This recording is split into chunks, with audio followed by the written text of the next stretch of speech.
మిథునం వారి కనుక చూసుకున్నట్లయితే వక్రత్యాగమైనటువంటి శని దశమ స్థానంలో ఉంటున్నాడు. ఇప్పుడు మీకు దశమ స్థానం అనేటువంటిది వృత్తి స్థానము. వృత్తి ఎలా ఉంటుందంటే ఇక్కడ నుంచి మీకు కెరియర్లో స్ట్రెస్ అనేది ఉంటుంది. కొత్త ఉద్యోగ అవకాశాలు ఖచ్చితంగా వస్తాయి, ఇంకా అందులో ఎటువంటి సందేహం లేదు. ఉద్యోగం రావట్లేదని భయపడాల్సిన పని లేదు. దశమ శని మంచివాడే, కాకపోతే వర్క్లో ఎక్కువ స్ట్రెస్, ఓవర్లోడ్ అవ్వడం. మీరు ఎలా అంటే మీరు చేసే పనితో పాటు మీ కొలీగ్స్ ఎవరైతే వాళ్ళు ఆ రోజు రాలేదో వాళ్ళ వర్క్ కూడా మీకు అప్పచెప్పడం జరుగుతుంది, గుర్తుపెట్టుకోండి. ఇది ఎప్పటి వరకు సంవత్సరంన్నర పాటు ఉంటాడు ఇక్కడ శని. అలాగే కాస్త మోకాలు నొప్పులు ఉండేటువంటి వారు కొంచెం చూసుకోవాలి దశమ శని ఉన్నప్పుడు. మరియు అదేవిధంగా ఇక్కడ గృహయోగము, వాహన యోగము, విద్యాయోగము, అంటే ఎప్పటి నుంచో గృహం కొనుక్కోవాలనుకుంటున్నాము, అది కొనుగోలు చేయడానికి అనుకూలత ఉంటుంది.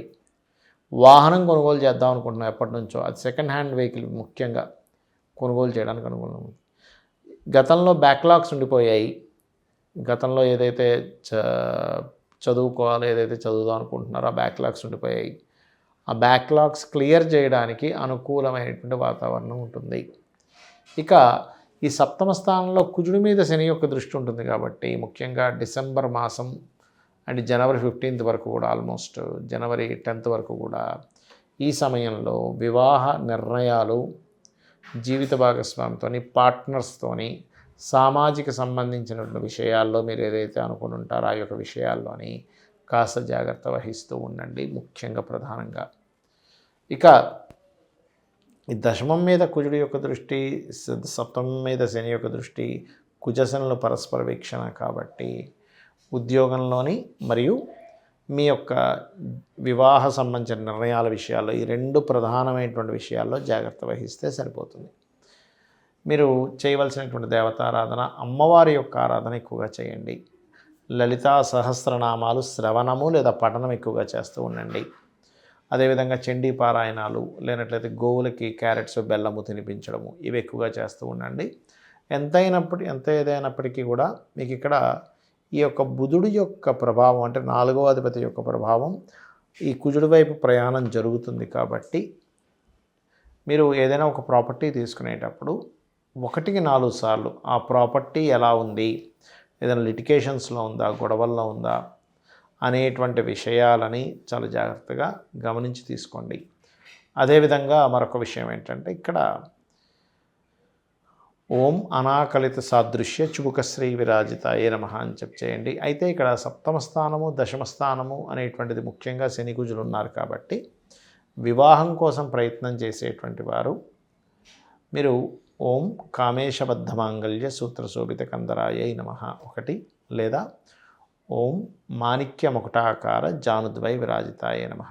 ఈ మాణిక్య ముకుటాకార అనే మంత్రం ఏదైతే ఉందో మీకు ఉద్యోగ అవకాశాలు ఇవ్వడానికి, ఉద్యోగ అవకాశాలు మీరు చేసే ప్రయత్నం సఫలీకృతం అవ్వడానికి మీకు తోడ్పడుతుంది.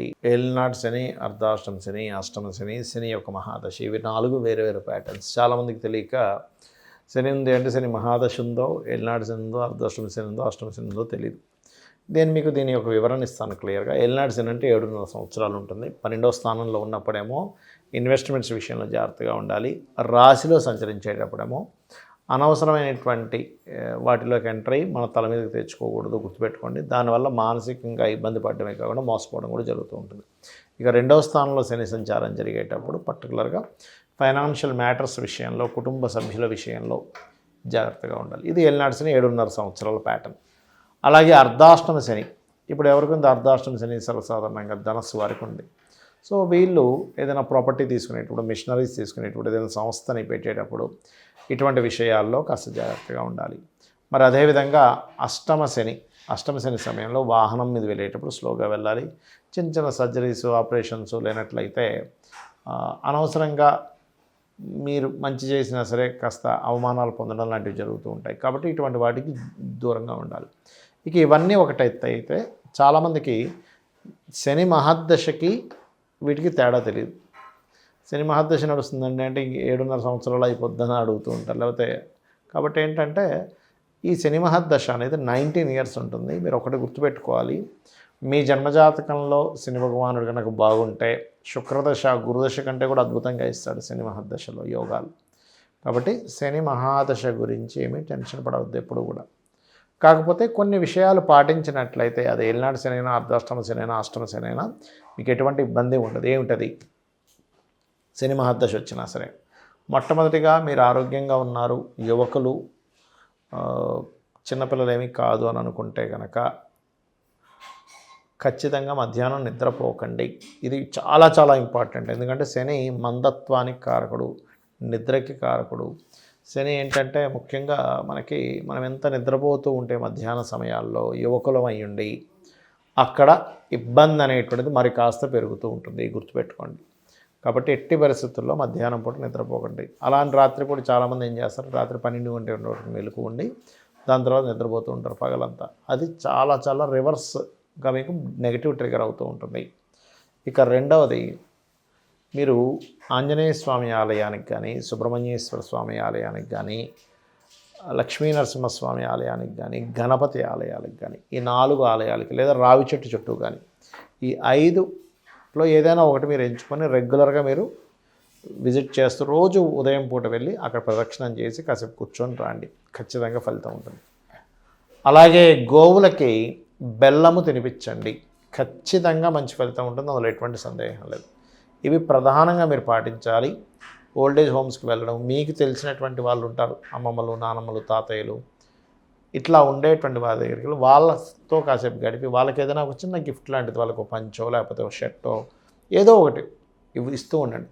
ఎందుకంటే కార్మికులకి, కర్షకులకి, ఏజ్డ్ పర్సన్స్కి శని కారకుడు. అంటే మీ కింద పనిచేసే వాళ్ళు ఉంటారు, వాళ్ళకి ఏదో ఒకటి, వాళ్ళ పిల్లలకి ఏదో ఫ్రూట్ తీసుకెళ్ళి తింటాడులే, మీ అబ్బాయి తింటాడు తీసుకెళ్ళమని ఇంట్లో పని చేయడానికి వస్తూ ఉంటారు, వాళ్ళకి ఇస్తూ ఉండండి. దానివల్ల ఏమవుతుందంటే శని యొక్క ప్రభావం వీళ్ళలో ఉంటుంది కాబట్టి వీళ్ళు ఆనందపడడం వల్ల ఇబ్బంది అనేటువంటి తగ్గుతుంది, గుర్తుపెట్టుకోండి.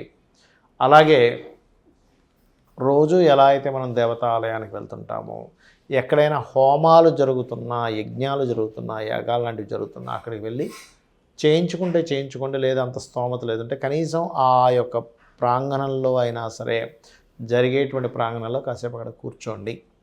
శాస్త్రం ఏం చెప్తుందంటే ఒక హోమమో యజ్ఞమో జరిగేటప్పుడు ఆ ప్రాంగణంలో కూర్చుంటే 25% ఆ వ్యక్తికి వస్తుందట, గుర్తుపెట్టుకోండి. అది అలాగే ఎట్టి పరిస్థితుల్లో శనివారాలు ఎటువంటి ఇంపార్టెంట్ డెసిషన్స్ ఏమీ తీసుకోకండి. నల్ల చీమలకి కొన్ని చూడండి, మనకి చిన్న రవ్వ లాంటిది కానీ చక్కెర కానీ వేస్తూ ఉంటాం, అలాంటివి చేయండి. కాకులకి ఏదైనా తినిపిస్తూ ఉండండి, ముఖ్యంగా కాకులకి చక్కటి ఫలితాలు వస్తాయి. శని యొక్క ప్రభావం తగ్గడానికి దేవతా ఆరాధన ఎంత ముఖ్యమో పితృదేవత ఆరాధన కూడా అంతే ముఖ్యం.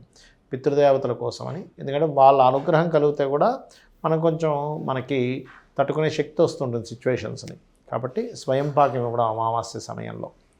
అదేవిధంగా శనివారాలు ప్రత్యేకంగా నాన్ వెజిటేరియన్ అలవాటు ఉన్న వాళ్ళు, అసలు యాక్చువల్గా అయితే ఆదివారం అసలు తినకూడదు, శనివారం అలవాటు ఉన్న వాళ్ళు అసలు తీసుకోకండి పొరపాటును కూడా. శనివారం, బుధవారం తీసుకోమని చెప్పింది ఏదైనా ఎవరికైనా అలవాటు ఉన్నట్లయితే శాస్త్రం. అలాగే మరొక విషయం ఏంటంటే, ఇక్కడ లలితా సహస్రనామాల్లో ఒక అద్భుతమైన నామం ఉంటుంది. ఏమిటది అంటే ఓం అనాకలిత సాదృశ్య చుడుకశ్రీ విరాజితాయై నమః. అయితే ఇక్కడ మీకు ఏలినాటి శని కానీ, అష్టమ శని కానీ, అర్ధాష్టమ శని కానీ ఎప్పుడూ బ్యాడే ఇవ్వాలని రూల్ లేదు, గుర్తుపెట్టుకోండి. మంచి కూడా చేస్తుంది. ఏమిటది, ఎందుకు చేస్తుంది, ఎలా అంటే మీకు నడుస్తున్న మహాదశ అంతర్దశలను ఆధారంగా తీసుకొని మీకు గోచారంలో ఉన్నటువంటి శని యొక్క పొజిషన్, మీ లగ్నం ఏదైతే అయిందో లగ్నం నుంచి ఎన్నో స్థానంలో ఉంది, అక్కడ సంచరిస్తున్నటువంటి అర్ధాష్టమ శని కావచ్చు, అష్టమ శని కావచ్చు, ఏలినాటి శని కావచ్చు, అక్కడ సంచరిస్తున్నటువంటి గ్రహం ఎటువంటి పోర్ట్ఫోలియోస్ ఇస్తుందో దాన్ని బట్టి మీకు అది మంచి కూడా చేస్తుంది. ఒక్కోసారి కొంతమంది చూడండి ఏలినాటి శనిలో చాలా బాగుందండి అంటారు, అయిపోయాక ఇబ్బంది వస్తుందండి అంటారు. అంటే ఏమిటి, లగ్నం నుంచి, మీ లగ్నం నుంచి శని భగవానుడు ఎన్నో భావంలో, ఏలినాటి శని చూసుకునేది మాత్రం చంద్రుడి నుంచి చూసుకుంటాం. చంద్రుడి నుంచి 12 రాశి 2వ స్థానంలోని, అదేవిధంగా అర్ధాష్టమ శని అయితే చంద్రుడి నుంచి 4వ స్థానంలో, అష్టమ శని అయితే చంద్రుడి నుంచి 8వ స్థానంలో చూస్తూ ఉంటాం, చూడమని కాదు. కానీ ఎప్పుడూ కూడా అది ఎంతవరకు మీకు తీవ్రత ఉంటుంది, దాని యొక్క తీవ్రత మరీ ఎక్కువగా ఉంటుందా తక్కువగా ఉంటుందా అని చెప్పి తెలియాలి. బ్యాడ్గా ఉంటుంది, నెగిటివ్ ట్రిగర్ చేస్తుందా ఏలినాటి శని, లేదా పాజిటివ్ ట్రిగర్ చేస్తుందా తెలియాలి అంటే మీరు చేయవలసింది ఏమిటంటే, ఫస్ట్ ఆఫ్ ఆల్ అది ఏ పొజిషన్లో ఏ నక్షత్రాల మీద సంచరిస్తుందో చూసుకొని దానికి సంబంధించిన రెమెడీ కూడా చేసుకుంటే మీకు ఎటువంటి ఇబ్బంది ఉండదు. శ్రీమాత్రే నమః.